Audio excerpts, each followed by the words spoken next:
Welcome to Real Estate Live number 56, Part 3, Commission Conversations, Wait and Negotiate.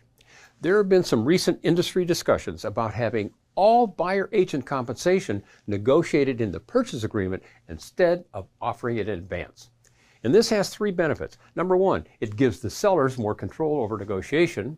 Number two, it may prevent them from offering an amount higher than what a buyer may request.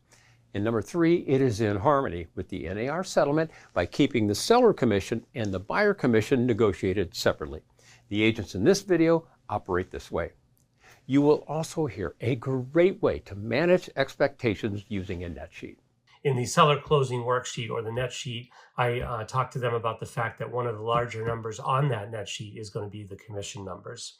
So then when they talk about what they should be doing for a commission, I show them my tiered broker sheet, which shows a good, better, best. What I do here is I talk about the things that we do as a brokerage for a certain percentage, and then when they step up, what those value up proposition items are for me that I give them for that extra percentage. In my case, I do a lot of video. I do video for all my listings, both walkthrough tours, social media, walk-ups, that kind of thing, and they tend to find more value in that.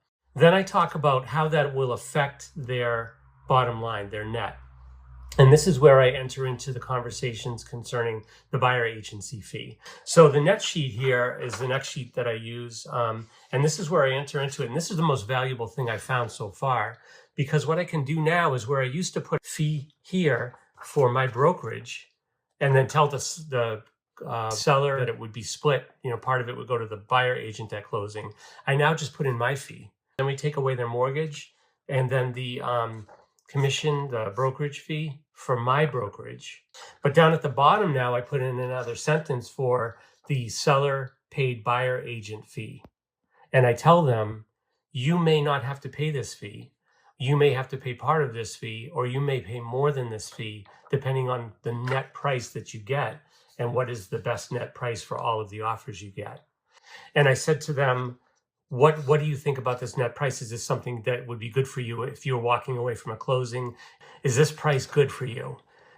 Many times they'll say, yes, that's good for me. So telling somebody what they're giving right up before we even get into the negotiation, to me, doesn't make sense for my clients. So I'm kind of just guiding them in that way. But I'm introducing into their brain the fact that somebody may have to pay this because, quite frankly, I believe everyone's going to be asking for buyer agency fee of some kind. Then, as I get my offers in, I use a Google Sheet. This is a printed version of my Google Sheet. I have a Google Sheet I do for each listing. And as I get the offers, I put those salient points of the offers in here. The earnest money deposit, how much they're offering. Do they have an escalation clause? Are they paying for fuel? Do they want an inspection? Are they asking for any seller concessions? And now, and it's not even on this form yet, but there will be a column that says buyer agency paid by seller. And I will put that figure in there, the dollar amount, not the percentage.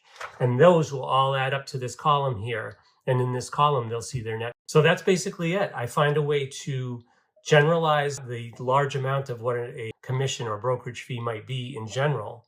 Then I parse it out onto a net sheet. So it's easy for them to understand those numbers, because percentages are hard for people and numbers aren't as hard. And then they are able at the bottom line to figure out if that bottom line meets their needs. If it does, I've not only got acceptance on the list price, around what they want to do, but I've also got the fact that they don't mind potentially paying for that buyer agency fee, which will make the whole process easier. So whether your sellers choose to wait for a concession request in a contract or choose to offer no compensation at all, it is a good practice to manage their expectations by including a line item on the preliminary statement of proceeds. And it shows what they would net at a given price and terms if a buyer agent commission was included. Then, if the sellers achieve the net equity goal, it may not matter how they got there.